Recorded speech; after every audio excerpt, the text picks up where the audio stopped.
So, andito tayo ngayon sa SM Food Court, SM Aura. Maghahanap kami ng makakainan. Ang ganda na dito. Kaka-renovate lang to eh. So, ngayon, tingnan nyo ang ganda. Para ang mamahal nga lang ng mga pagkain. So, ayan, ikot-ikot tayo. Hindi ko nga alam kung ano iniikot namin dito eh. Or, teka, baka tumitingin-tingin lang kami. So, ayan nga, napunta kami dito sa cafe. Titingnan natin yung mga presyo. So, parang hindi carry. So, ayun, mukhang wala kami nagustuhan sa aming mga tiningnan. Kaya, walking na lang ako.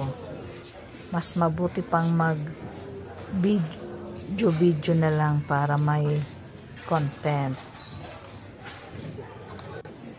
So, ayan, lakad-lakad muna tayo. Tingin-tingin na lang tayo kung ano mga mabibili. Actually, wala man kasi talaga kaming pambili. Charot. Wow, ang sasarap. Well, dead ma lang yung kasama ko. So, ayan, walking ulit. So, labas na lang tayo dito sa food court. So, guys, see you on my next vlog. Bye!